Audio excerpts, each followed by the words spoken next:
සාදු සාදු සාදු නමෝ තස්ස භගවතෝ අරහතු සම්මා සම්බුද්දස්ස. ඒ භාග්‍යවත් වූ අරහත්තු මේ ලෝ සතුන්ව සංසාර දුකින් නිදහස් කරවීම පිණිසම උතුම් වූ ශ්‍රී සද්ධර්මය මහානුකම්පාවෙන් දේශනා කොට වදාළ ධර්මස්වාමී වූ අපගේ බුදුරජාණන් වහන්සේට නමස්කාර වේවා. සාදු සාදු සාදු. මාගේ ගුරු දේවෝත්තම පරම පූජනීය පින්වත් ලොකු ස්වාමීන් වහන්සේට අප හැම දෙනාගේ ගෞරවාදර වන්දනාව වේවා. සාදු සාදු සාදු. ගරුතර මහා සංඝරත්නයන් අවසරයි, ශ්‍රද්ධාවන්ත වාසනාවන්ත පින්වතුනේ, අද මේ උතුම් ධර්ම දේශනාව සඳහා දායකත්වය දරන්නේ මේ ගෞතම ශාසනය තුළ චතුරාර්ය සත්‍ය ධර්මය අවබෝධ කර ගැනීම පිණිස මේ පින උපකාර වේවා කියන උතුම් චේතනාවෙන් යුක්තව මෙල්බර්න් නුවර පදිංචි පින්වත් දිමුත් නවරත්න මහතා සහ ඉශානී නවරත්න මහත්මිය විසින්. පින්වතුනේ, ධර්මාවබෝධය කියලා කියන්නේ මේ බුදුරජාණන් වහන්සේගේ උතුම් ශ්‍රී සද්ධර්මය අවබෝධ කරගන්නවා කියලා කියන්නේ ලොකු පින් බලයකින් කරන්න තියෙන දෙයක්. බුදුරජාණන් වහන්සේගේ ධර්මය අවබෝධ කරගන්න ලැබීම මහා පිනක්. මේ ධර්මය මේ විදිහට ධර්ම දානයක් විදිහට දෙන්න ලැබෙනවා නම් ඒකත් මහා පිනක්. මේ ධර්මයේ කියවන්න ලැබෙනවා නම් යම් S2කින් ඒක මහා පිනක්. මේ ධර්මයේ යම් සවම් පතකින් අහන්න ලැබෙනවාද ඒකත් මහා පිනක්. දහම් පදයක් අහන්න ලැබීම පවා මහා ලාභයකි. මේ ධර්මය කියන්නේ ධම්මෝ පනේසෝ සුගත පසත්තු තරණීව සංසාර මහෝරගස්ස. බුදුරජාන් වහන්සේ වදාළ ශ්‍රී සද්ධර්මයේ යනු මහා දුක් ඇති මේ සංසාරේ නම් වූ සාගරයෙන් සුවසේම ඈතරවීමට ඇති නෞකාවක් බඳුය. බ්‍රහ්මාසුරාදීහි නමස්සනීයෝ. බ්‍රහ්මයෝද වන්දනා කරන්නේ මේ ධර්මයටයි. නුවණැති දෙවියෝද වන්දනා කරන්නේ මේ ශ්‍රී සද්ධර්මයටයි. රසෝ රසානම් පරමෝ තිලෝකේ. මේ ධර්මයේ වනාහි මේ තුන් ලොවේ ඇති සියලු රසයන් අතර අග්‍රම රසයය. ඊළඟට වදාලා මහා ගදු මච්චු ජරා පහනෝ. මේ ශ්‍රී සද්ධර්මය කියලා කියන්නේ මේ ලෝකයේ තියෙන ජරා මරණ කියන රෝග පවා නසා දමන මහා ඖෂධයයි. සබ්බීති නාසාය විශේෂ මන්තෝ. ජීවිතයට එන සියලු උපද්‍රව නසාලිය හැකි උතුම් මන්තරය ශ්‍රී සද්ධර්මයයි. සබ්බත්ත දානේනච කප්පරුක්කෝ. මේ සංසාරගත සත්වයාට සියලු සැප ලබා දෙන නිසා මේ ධර්මයෙන් ස්වර්ග සැප ලබා දෙයි. මේ ධර්මයෙන් කාමය අත්හැර ලබන ඒ උතුම් සැපේ ලබා දෙයි. මේ ධර්මයෙන් සියලු දුක් නැසූ අමා මහ නිවන් සැප ලබා දෙයි. මේ සත්වයාට සියල් සැප ලබා දෙන නිසා ධර්මයේ වනාහි සොඳුරු කල්පවෘක්ෂයයි. ඊළඟට මේ ධර්මයට කියනවා චින්තාමණි. සිතූ පැතූ දේ ලබා දෙන චින්තා මාණික්කය ධර්මයයි. භද්‍රගටෝව ධම්මෝ. මේ ධර්මයට කියන්න පුළුවන් කියනවා සිතූ පැතූ සම්පත්තිය සමීප කරවන භද්‍රගටය. භද්‍රගටය කියලා කියන්නේ සොඳුරු කලේ. ඒ සොඳුරු කලයක් වගේ ශ්‍රී සද්ධර්මය.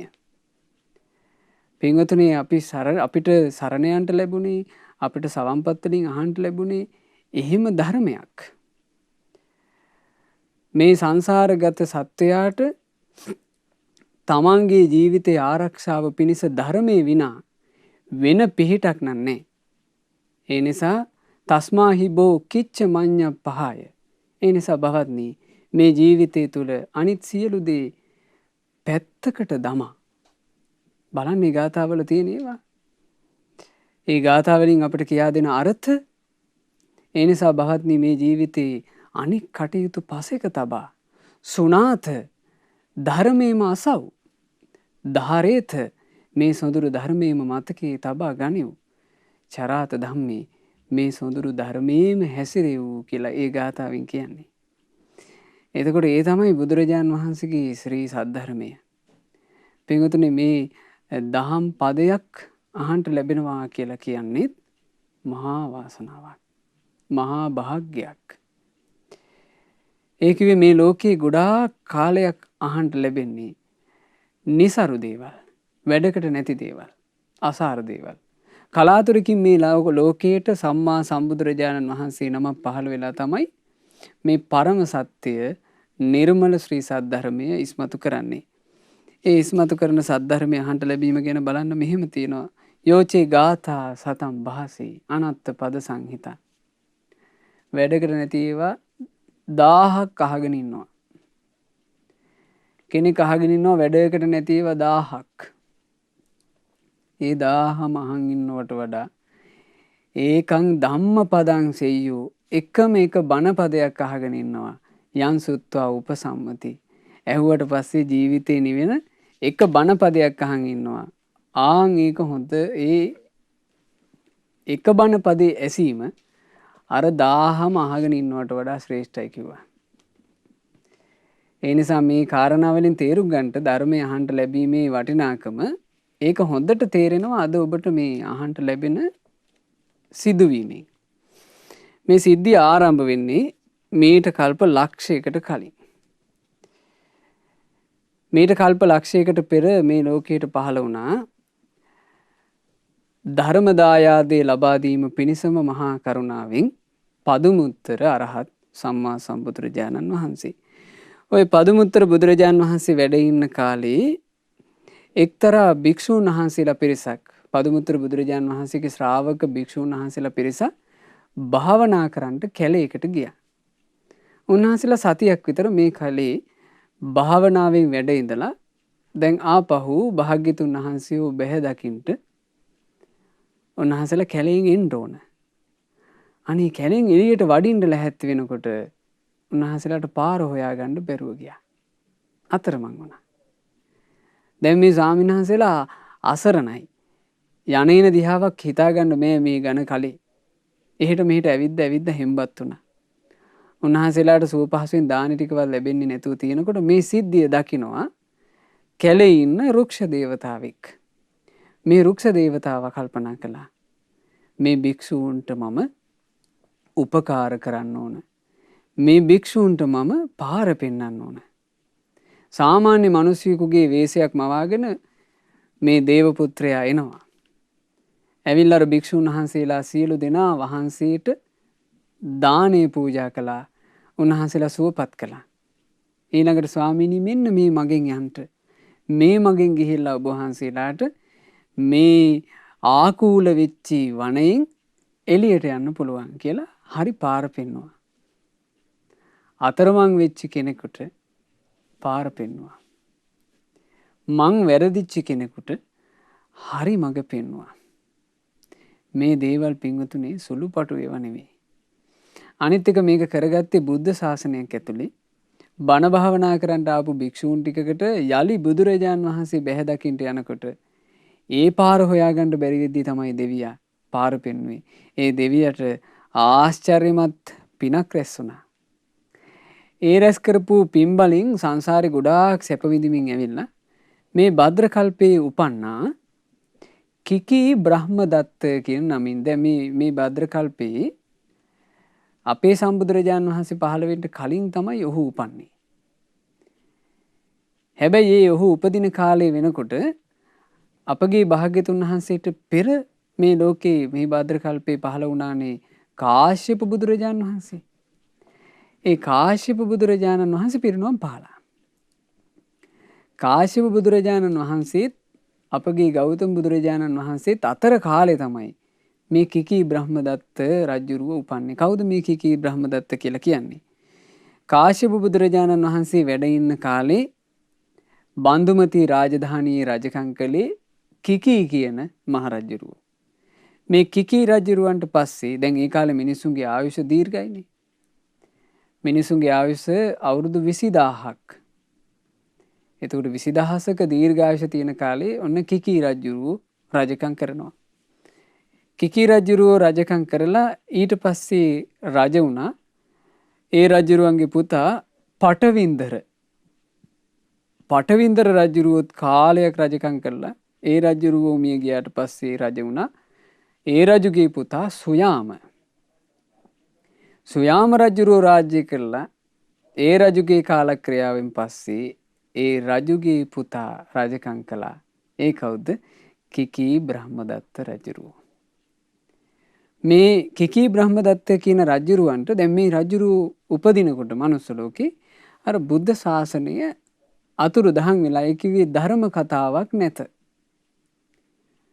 ධර්ම කතාවක් ධර්මයේ හැසිරීමක් මේ කිසිවක් නැත.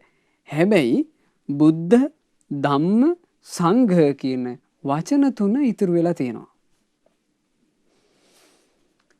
තෙරුවන් කියන වචන තුන ඉතුරු වෙලා තියෙනවා. වචන තුන තිබ්බට මේ වචන තුන ගැන හිත් පහදවන්න මොකුත්ම නැහැ. බුදු ගුණ කවුරුත් දන්නේ. ධර්මයේ ගුණ කවුරුත් දන්නේ.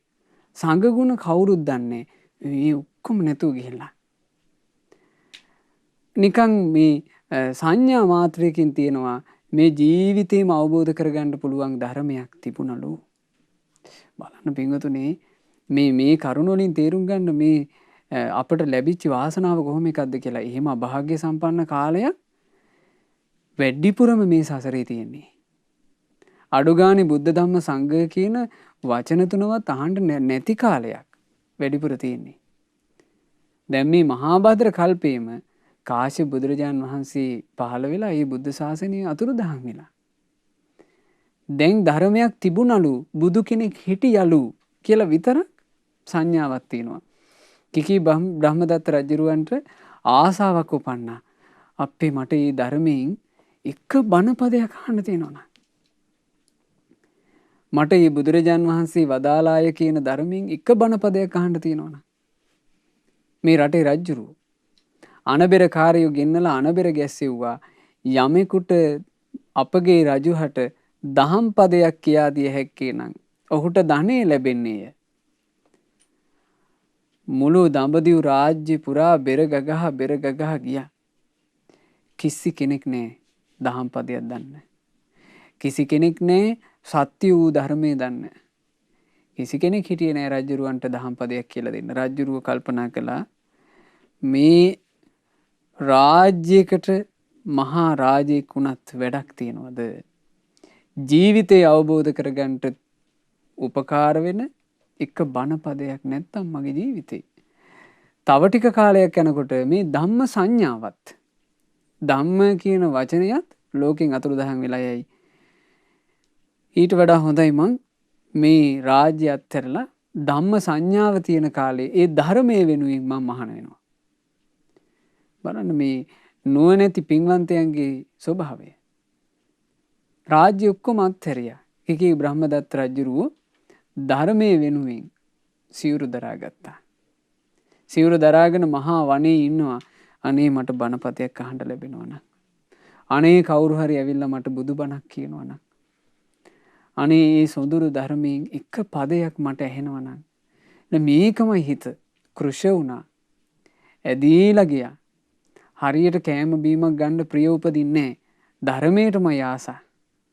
ධර්ම ඡන්දයෙන් මේ රජ්ජුරුවෝ බොහෝම ගිලන් වෙනකොට දැන් මේ රාජ ඍෂීන් වහන්සේ ඒ රාජකීය පැවිද්දා ගිලන් වෙනකොට සක්දිවිඳුගේ ආසනේ උණුහුම් වුණා. ඒ තිබුණ ධර්ම ඡන්දේ කොච්චර බලවත්ද කියන්නේ සක්දිවිඳුගේ ආසනේ උණු වුණා. දැනුණා සක්දිවිඳුට. සක්දිවිඳු මේ මොහොතේම මහා දේවානු භාවයෙන්ම ඒ වනයේට ඇවිල්ලා මේ දිව්‍ය ආලෝක විහිදුව ලස්සන ධර්මයක් එකම එක ගාථාවක් කියලා දුන්නා. මොකක්ද මේ ගාථාව? අපි අහලා තියෙන ගාථාවක්. අනිච්චවත්ත සංඛාරා උපාද වය ධම්මිනෝ උපජ්ජිත්වා නිරුද්ධಂತಿ තේසං වූප සමුසුකෝ කියන ගාථාව.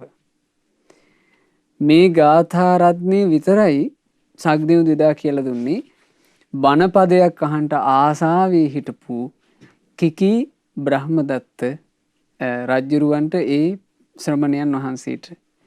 මොකද ගාථාවේ තේරුම හටගත් සියලු දෙය ලොව වෙනසී යන්නේ. උපදින මැරෙන දහමට එය යට වෙන්නේ. හටගෙන ඒ සියලු දෙය නැති වී යන්නේ. මෙය නැති තැනදී ලෞතුරු සැප මතුවන්නේ. මේ ස්වභාවය නැත්නම් එතන තමයි ලෝකෝත්තර සැප තියෙන්නේ කියලා මේ දහම් පදේ. ඉතින් මේ ධර්මය හරි ආසාවෙන් අහලා ඒ ධර්මයේම මෙනෙහි කර කර හිටියා. ඒ ධර්මයේම මෙනෙහි කර කර ඒ මුළු ජීවිතේම ගත කළා. කිසිම අවබෝධයක් කරා නොගිහින් මිය පරලෝ ගියා. හැබැයි මහා පිනක් පුරවගෙන එක දහම් පදයක් අසා ඒ දහම් පදය සතුටින් හදවතේ දරාගෙන ඒ දහම් පදේ පුරුදු කරලා මහා පිනක් රැස් කරගෙන දෙව්ලොව ගියා.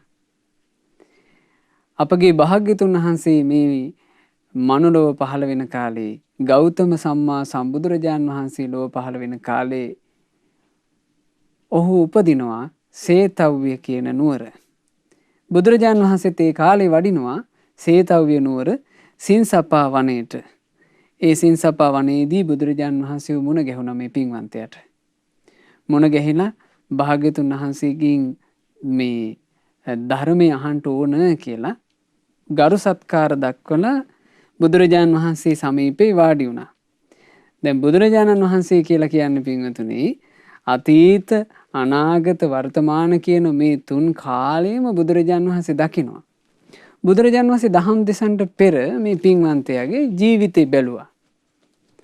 බලනකොට තියෙනවා මොහුගේ ජීවිතය එක මොහොතකින් සුවපත් කරන්න පුළුවන් තරම් හොඳ පින්බලයක් මොහුට තියෙනවා.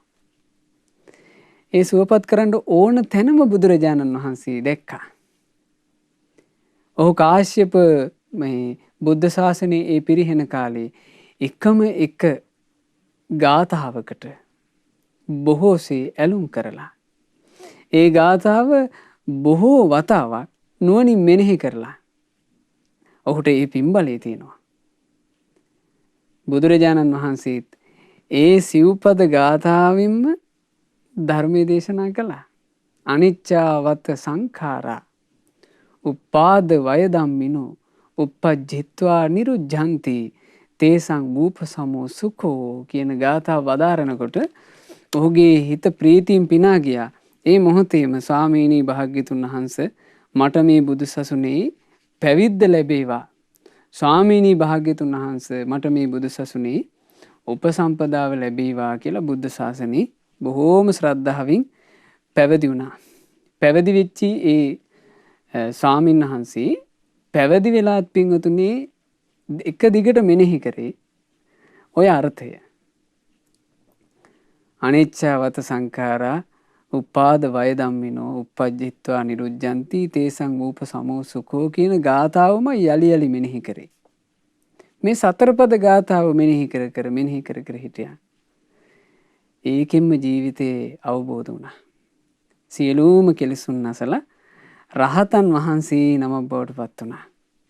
මේ රහතන් වහන්සේ එකම දහම් පදයක් මුල් කරගෙන එකම ගාථාවක් මුල් කරගෙන සියලු සැපයට පත්වෙච්ච නිසා ඒ රහතන් වහන්සේ ගැන මේ අනෙක් රහතන් වහන්සේලා කතා කළේ හරි ලස්සන නමකින්.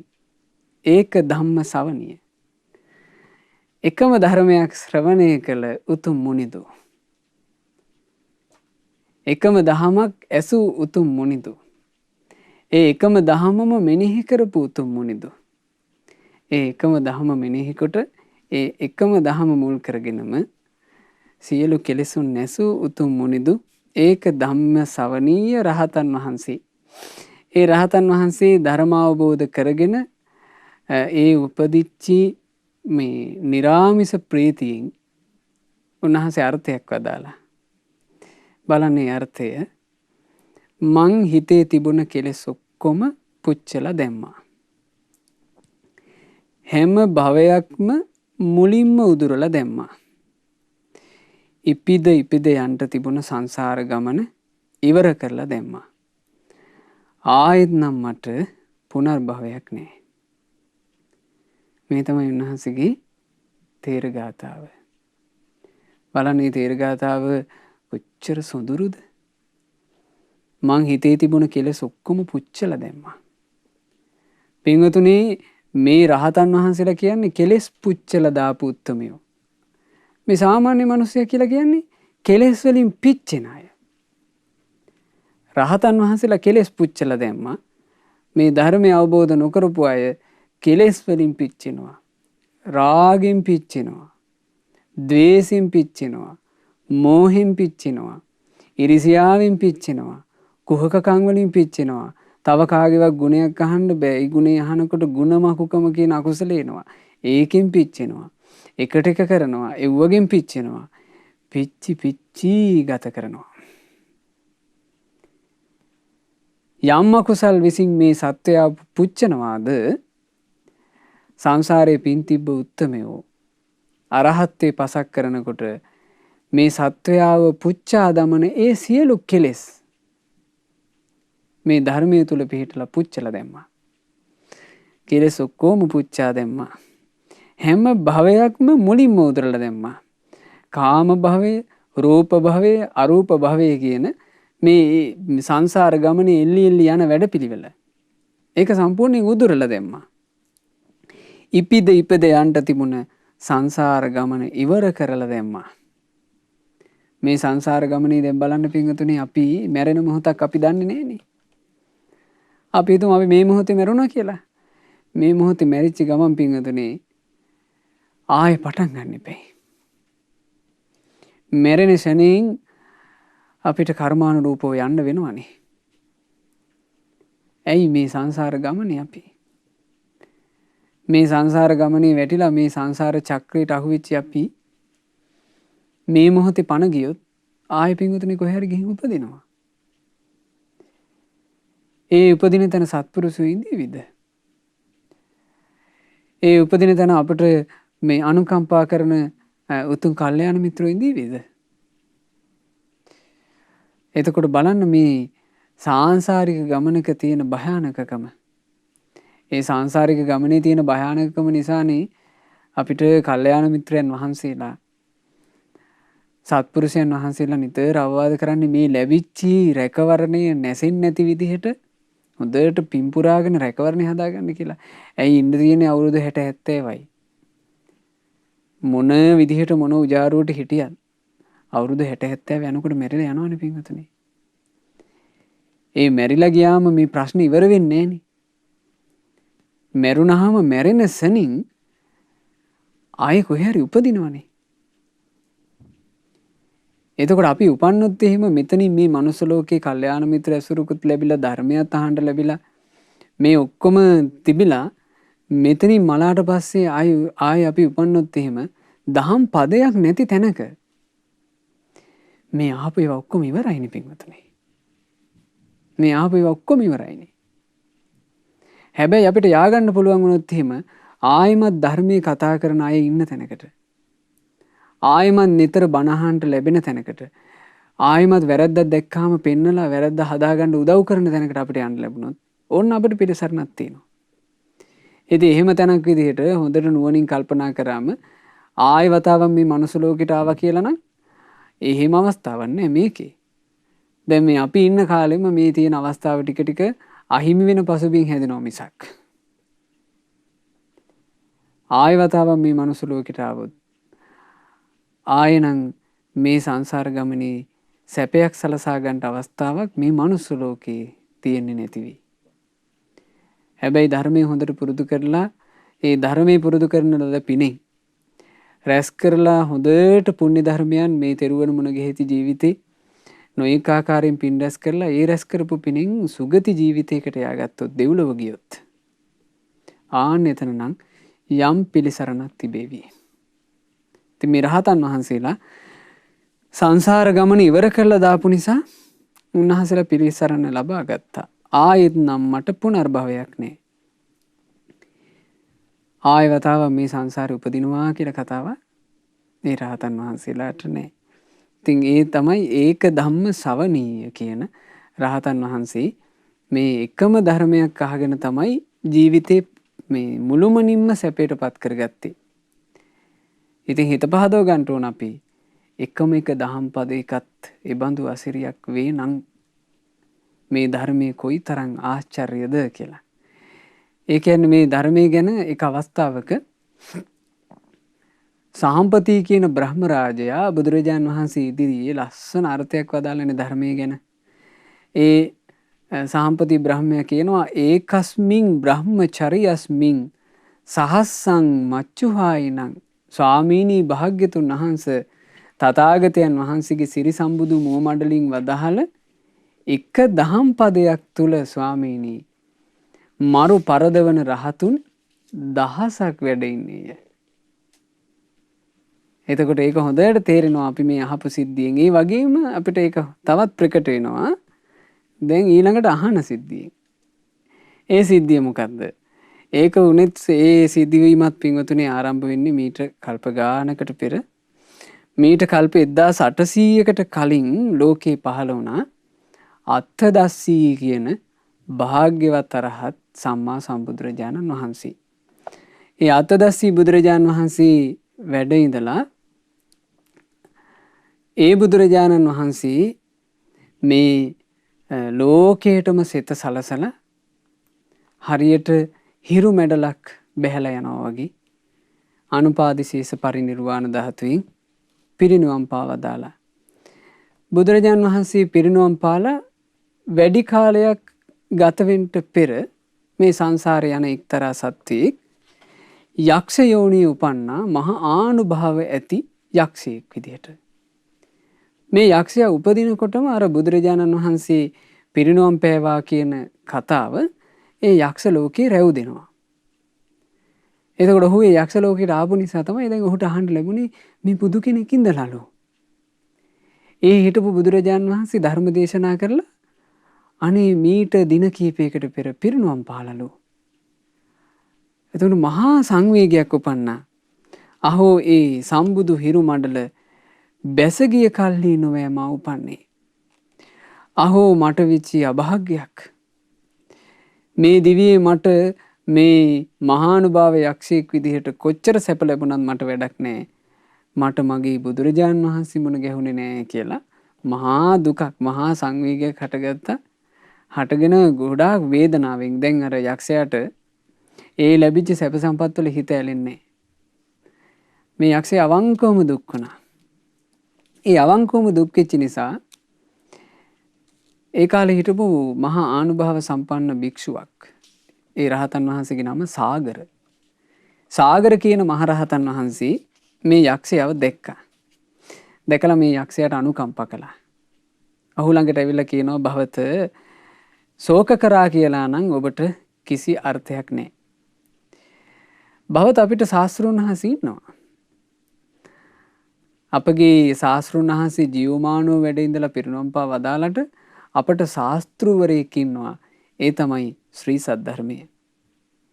ඒ නිසා භවත ධර්මයේ හැසිරෙන්න. ඒ බුදුරජාන් වහන්සේ විසින් ඒ ධර්මයේ මනාකොට දේශනා කළා ස්වාක්ඛාතයි. ඒ ධර්මය මේ ජීවිතේම අවබෝධ කරගන්න පුළුවන් එකක් සම්දිට්ඨිකයි. ඒ ධර්මය කාලයකට අයිති එකක් නෙමෙයි.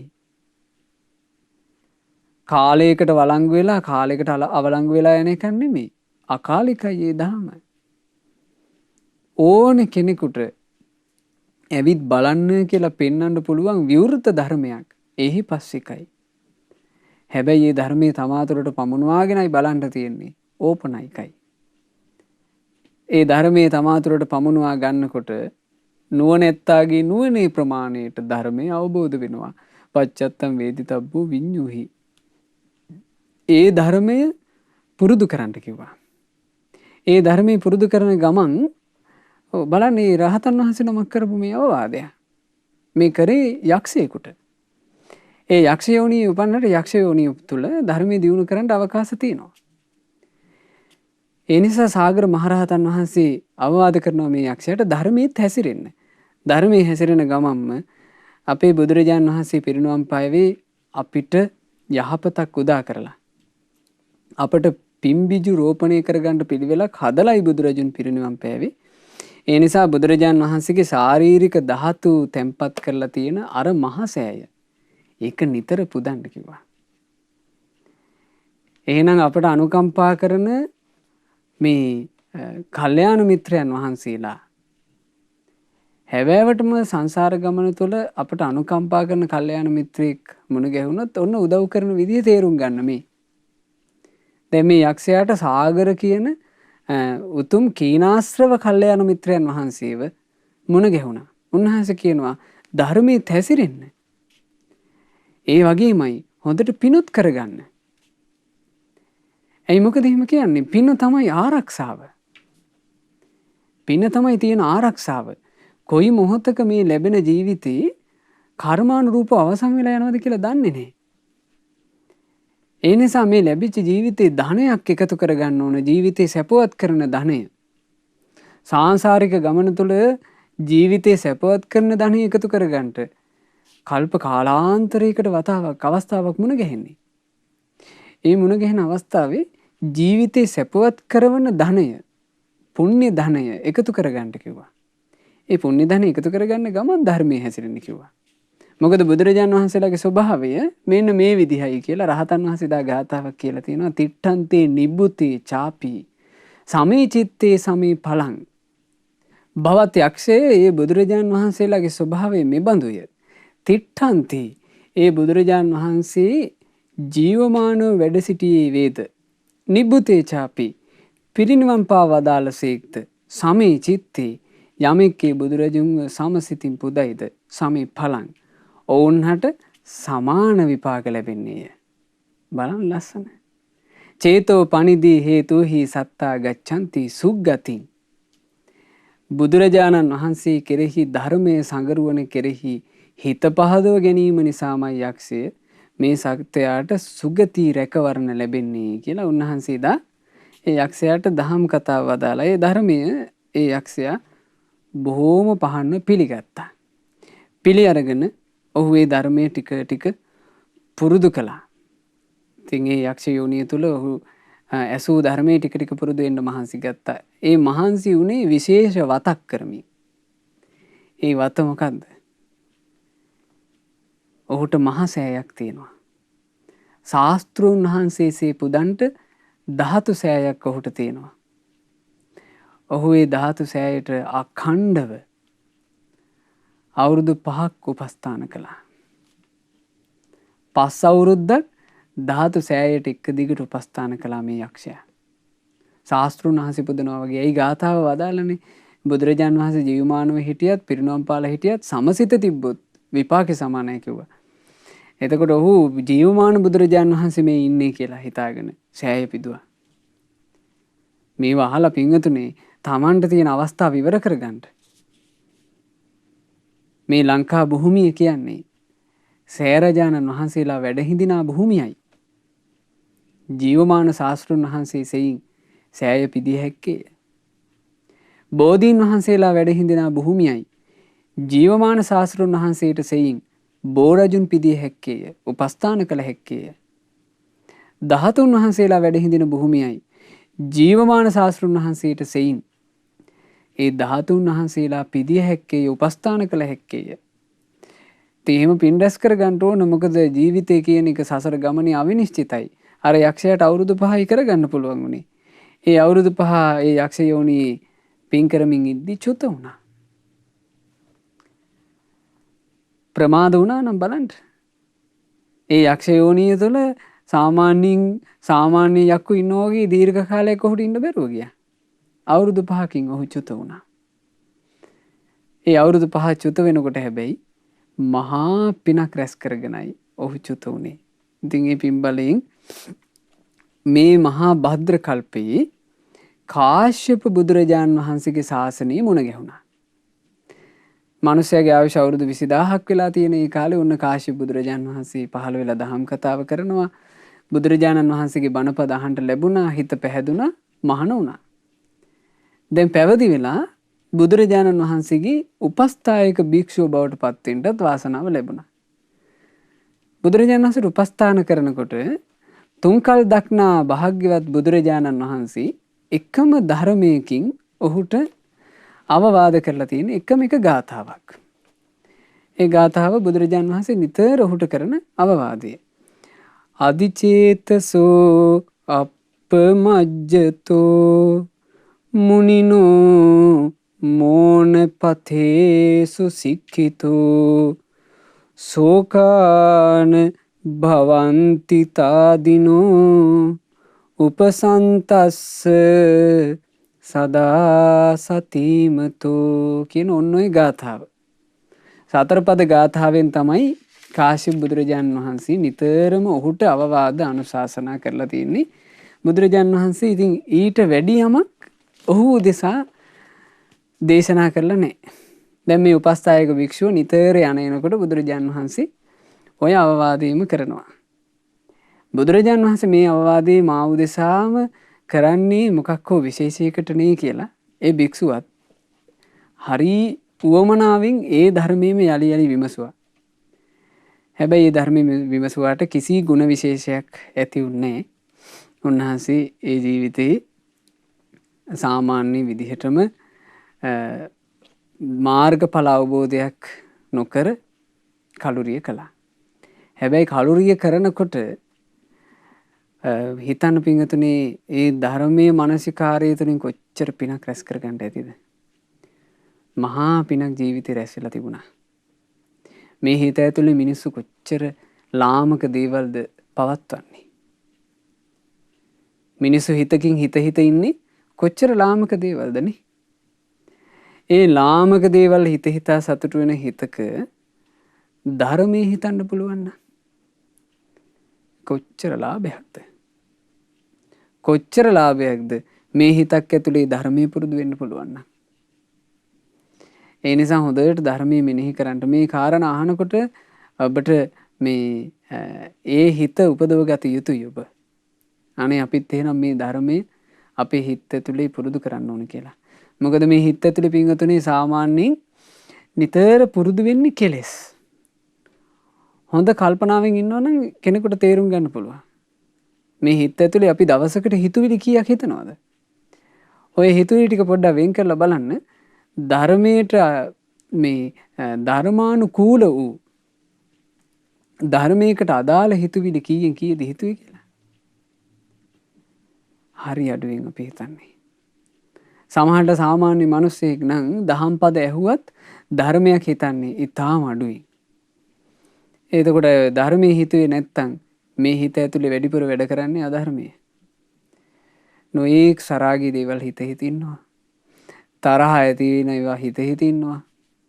දැන් වෙලාවට ගත්තොත් එහෙම වැඩකට නැති දේවල්. මේ මාධ්‍ය නැරඹුවට පස්සේ මාධ්‍ය වලින් ඕන්න කියනවා. දැන් සමහරට ලංකාවෙත් නෙමෙයි. වෙන කොහේ හරි නිලියකගේ ප්‍රශ්න කියනවා මාධ්‍ය. ඒ නිලිය ඔන්න එයාගේ විවාහ ජීවිතය අඩාල වෙලාලු කියලා මාධ්‍යෙන් කියනවා. කිව්වට පස්සේ සමහර වෙලාවට මේක අහනවා ඔන්න කවුරු හරි මිනිස්සෙක් වාඩි වෙලා අහනවා ස්ත්‍රියක් අහනවා. සමහරට තමන්ගේ විවාහ ජීවිතෙත් මහා අරගල. ඒව අමතකයි. එයා හිතනවා අයියෝ අර නිලියගේ විවාහේ හරි ප්‍රශ්නලු. දැන් එයා තව විවාහයක් කරගන්න යනවලු. අන්න ඩිවෝස් වෙන්න යනවලු. ඔව්වා තමයි මිනිස්සු හිත ඉන්නේ. ඔය වගේ ලාමක ඒවා තමයි මේ හිත ඇතුලේ පවත්වන්නේ. එහෙම නැද්ද? ඒවා තමයි වැඩිපුර පවත්වන්නේ. එහෙම ලාමක ඒවා තමයි මේ හිත ඇස්සේ මිනිස්සු පවත්ව ඉන්නේ. ඒ නිසා මේ බණපද අහන අයවත් ඔය ලාමක ඒවා පවත්ව ඉන්නේ නැතුව ධර්මයේ හිතන්න ඕන. ධර්මය නිතර නිතර මෙනෙහි කරන්න ඕන. මේ ධර්ම කාරණා මේ අහලා හිත සන්තෝෂ කරගෙන මේ රහතන් වහන්සේලාගේ ජීවිත මේ හැම දෙයක්ම අහමින් නිතර එව්ව මෙනෙහි කරන්න. ඒ බඳු දෙයක් මෙනෙහි කිරීම මේ හිත පිරිසිදු වෙන්න උපකාර කරන එකක්.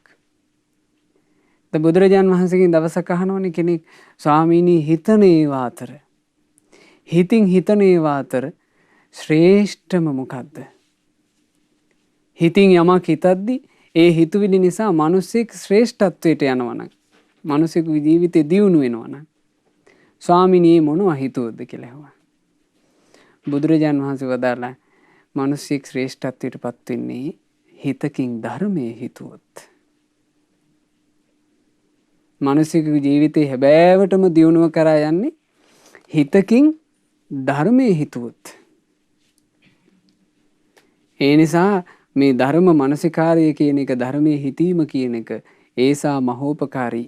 ඒ මහෝපකාරී දෙය කාශ්‍යප බුද්ධ ශාසනයේදී මේ පින්වන්තය කරගත්තා.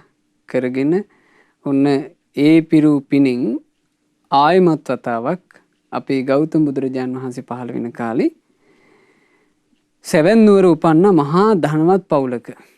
ඒ ධනවත් පවුල ඉපදිලා තරුණ වයසට එනකොට ඔන්න අනාථ පිණ්ඩික සිටුවරයා බුද්ධ ප්‍රමුඛ මහා සංගරුවන වෙනුවෙන් ලස්සන ආරාමයක් කරවලා. ඒ ජේතවනාරාම පූජාව සිද්ධ කෙරෙන්නේ ඒ පූජාව දැක බලා අනුමෝදන් වෙන්න සහභාගී වෙන්න කියලා ඔහුටත් ඇරයුම් ලැබුණා. ඔහුත් යනවා මේ විශේෂ ආරාම පූජාව බලන්ට. හරි අද්භූතයි, හරි ආශ්චර්යයි, බුද්ධානුභාවය මේ පුදුම සහගතයි. හිත පැහැදුනා. හිත පැහැදිලා බලන්න එතකොට මේ අපි ස්විංගතුනේ මේ ඒ යමානිවන්දුට රහතන් වහන්සේලා මේ වැඩසටහන් මාලාවේදී දැන් රහතන් වහන්සේලා බොහෝ දෙනා වහන්සේ නමක් ගැන ඉගෙන ගත්තනේ. ඒ ඉගෙන ගන්නකොට අවස්ථා කීපයකදීම අපිට අහන්න ලැබුණා නේද? මේ ජේතවනාරාම පූජාව දැකලා හිත පැහැදිලා මහාන වුණා කියන කතාව. එතකොට බලන්න මේ පූජාවෙන් කොච්චර යහපතක් වුණාදනේ. දැන් මේ අද කතා කරන මේ අරහත්ත්වයට පත්වෙච්ච උත්තමයත් ගෞතම සාසනය තුල පැවිදි වුණේ ඒ ජේතවනාරාම පූජාවේ බුද්ධානුභාවය දැකලා. හිත සතුටුනා මහාන වුණා. පැවිදි වෙලා ධර්මයේ ඉගෙනගෙන වෙරවීරිය වඩන්ට උන්වහන්සේ වැඩම කළේ සෙවන් නුවරින් ටිකක් ඈතට තියෙන කැලේක. ඒ වනාන්තරේ වීරිය වඩමින් වාසය කළ දවසක් භාග්‍යතුන් වහන්සේව බැහැ දකින්ට සෙවන් නුවර ජේතවනාරාමයට වැඩම කළා. ජේතවනාරාමයට වැඩම කරලා බුදුරජාණන් වහන්සේ විහාරයෙන් කුටියෙන් එළියට වඩිනකන් ඔහු බලාගෙන ඉන්නවා මේ පත්කඩයත් අතේ තියාගෙන බුදුරජාණන් වහන්සේත් එක්ක කතා බහ කරන්න. බුදුරජාණන් වහන්සේ විවේක සුවය අවසන් කරලා වඩිනකම් බලාගෙන ඉන්නවා. දැන් එහෙම බලාගෙන ඉන්නකොට බුදුරජාණන් වහන්සේ ඔන්න මේ විහාරයෙන් එළියට වැඩම කළා. බුදුරජාණන් වහන්සේ විහාරයෙන් එළියට වඩිද්දී ඊට නුදුරු තැනකට වෙන්න අපගේ සාරිපුත්ත මහරහතන් වහන්සේ පළඟක් බැඳගෙන කය ඍජු කරගෙන භාවනාවෙන් වැඩ ඉන්නවා. උන්වහන්සේ යම් ධ්‍යානයක මනවින් හිත අලවාගෙන වාසය කළා. කොච්චර ලස්සනට තියෙන්නේ නැද්ද?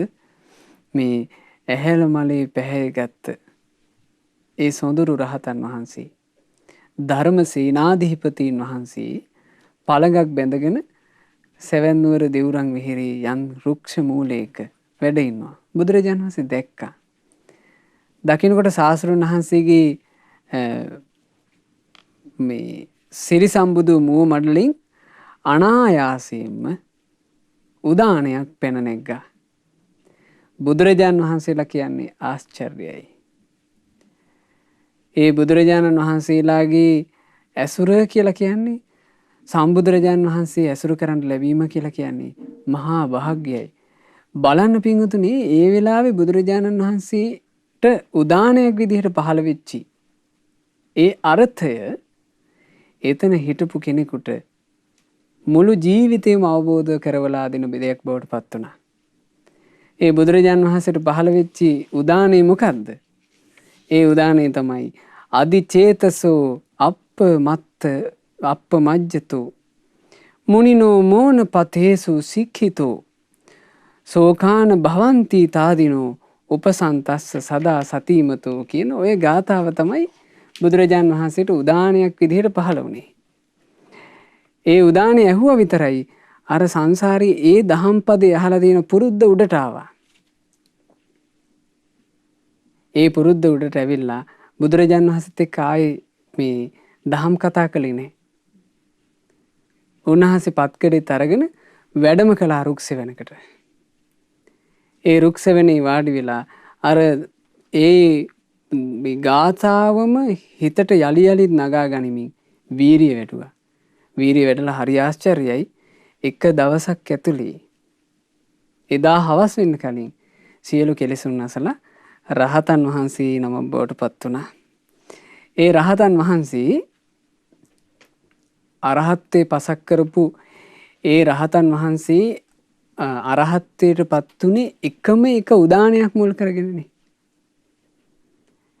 බුදුරජාන් වහන්සේගේ සිරි සම්බුදු මුව මණ්ඩලයෙන් පැන නැග්ගා ප්‍රසාද ජනක අදහසකින්. ඒ කිව්වේ සාරිපුත්ත මහරහතන් වහන්සේ භාවනා කරනවා දකිනකොට බුදුරජාන් වහන්සේට ඇතිවිච්ච ප්‍රසාද සිතින් උදානයක් පහළ වුණා. ඒ උදානයේ සතරපද ගාථාවක්. ඒ උදානය අහලා ජීවිතාර්ථය ලැබපු නිසා ඒ රහතන් වහන්සේ ගැන සංගීතකාරක මහරහතන් වහන්සේලා සඳහන් කළේ හරි ලස්සන නමකින්.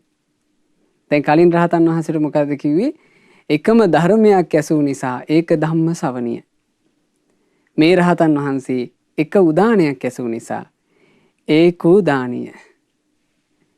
ඒකෝදානීය මහරහතන් වහන්සේ අරහත්ත්වේ පසක් කරලා උන්වහන්සේ බොහෝම සුවසේ සැනසෙල්ලේ වැඩ ඉන්නකොට දවසක් අපගේ ආනන්ද තෙරුන් වහන්සේට මේ බුදුරජාණන් වහන්සේගේ අග්‍ර උපස්ථායකයන් වහන්සේට මුණ ගැහුණා. විවේක සුවයෙන් ඉන්න වෙලාවක. ඒ වෙලාවේ ආනන්ද තෙරුන් වහන්සේ කිව්වා මේ ආයුෂ්මත මට බණපදයක් කියන්නකෝ කිව්වා. ආන්නේ වෙලාවේ උන්වහන්සේ පැවසූ බණපදය. ඒ බණපදේ මොකද්ද? තමන්ට ධර්මාවබෝධ කරන්න උදව් කරපු උදානේ තමයි උන්වහන්සේ බණපදේ විදිහට කිව්වේ. බලන්න මේ ගාථාව. සිතත් දියුණු කරගත්තා නම් පමා නොවි දහමේ හැසිරුණා නම් මුනිවරුන්ගේ මුනි මගේ හික්මුණා නම් ඔහුට තියෙන්නේ කම්පා නොවන හිතක්. උපශාන්ත ජීවිතයක්. හැමතිස්සෙම නුවණින් සිටින මුනිවරයා ළඟ දුක හැදෙන කිසි දෙයක් නැහැ. ඕනෝයි ගාථාව තමයි උන්වහන්සේ තේර ගාථාව විදිහට වදාළේ සම්බුදු රජුන්ගේ උදානය. මොකක්ද ඒ උදානය? සිත දියුණු කරගත්තා නම් සිත දියුණු කරන්නේ මොන වගේද පින්වතුනි? සිත දියුණු වෙන්නේ කුසල් වලින්. සත්පුරුෂයෙක් ඇසුරේ, කල්යාණ මිත්‍රයෙක් ඇසුරේ කුසල් වඩද්දී සිතක් දියුණුවන්නේය. සිතක් දියුණු කිරීමට වෙන පිළිවෙලක් නැත. සිත දියුණු කරන්නට හැක්කේ කුසල් වැඩිමිනි. පමා නොවි දහමේ හැසිරුණා නම් මේ ධර්මයේ හැසිරෙන්න ප්‍රමාද නොවුණා නම් ප්‍රමාද වෙනවා කියලා කියන්නේ මොකද්ද? ධර්මයේ පස්සකට දාලා අනිත් වැඩ ඉස්සරහට ගැනීම ප්‍රමාදයයි. අප්‍රමාදය කියලා කියන්නේ එහෙනම් මොකද්ද? අනික් වැඩ පස්සකට දාලා ධර්මයේ හැසිරීම ඉස්සරහට ගන්නවට කියනවා අප්‍රමාදය.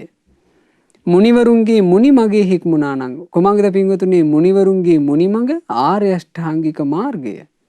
ආර්ය අෂ්ටාංගික මාර්ගයේම හික්මුණා නම් ඔහුට තියෙන්නේ කම්පා නොවන හිතක්. ආර්ය අෂ්ටාංගික මාර්ගයේ නිමා වෙන්නේ අරහත්ත්වයෙන් අකම්පිත හිතක් ඔහුට ලැබෙනවා.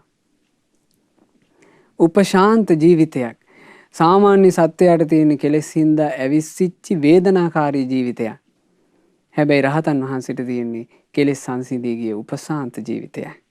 හැමතිස්සෙම නුවණින් සිටින ඒ මුනිවරයා ළඟ නම් දුක හැදෙන කිසි දෙයක් නැහැ. ඉතින් ඒ රහතන් වහන්සේලා ළඟ දුක හැදෙන කිසිම දෙයක් නැහැ. සියලු දුක් නැසලා, සියලු දුක් නැසා දෙමු ඒ උතුම් රහතන් වහන්සේලාට. ඒක ධම්ම ශ්‍රවණීය, ඒක උදානීය කියන ඒ සැබෑම රහතන් වහන්සේලාට අපගේ නමස්කාරය වේවා. සාදු සාදු සාදු. ඒ රහතන් වහන්සේලා යම් අමා නිවනක තමන්ගේ ජීවිතයේ සියලු දුක්ගිනි නිවාගෙන නිවී සැනසුණාද අපටත් ඒ අමා නිවන පසක් කරගන්නට වාසනාව ලැබේවා. සාදු සාදු සාදු. මේ ධර්ම ශ්‍රවණයෙන් රැස් වුණා වූ සියලු පුණ්‍ය ධර්මයෝ සක්දිව් රජුන් සතරවරන් දෙවිවරු සෙම්පති දෙවිවරු ප්‍රධාන සියලු දෙවියෝ සතුටු සිතින් අනුමෝදන් වේවා. දෙවියෝ දිව්‍ය ආශීර්වාදයෙන් වැඩේවා. දෙවියන්ගේ රැකවරණ අප හැමට දෙවියෝ සලසා දෙත්වා. දෙවියෝද සංසාර දුකින් අත මිදේවා. සාදු සාදු සාදු. අපගේ ගුරු දේවෝත්තම කල්යාණ මිත්‍ර පරම පූජනීය පින්වත් ලොකු ස්වාමීන් වහන්සේට මේ සියලු පින් අනුමෝදන්ව නිදුක් නිරෝගී සුවය දීර්ඝායුෂ සැලසේවා.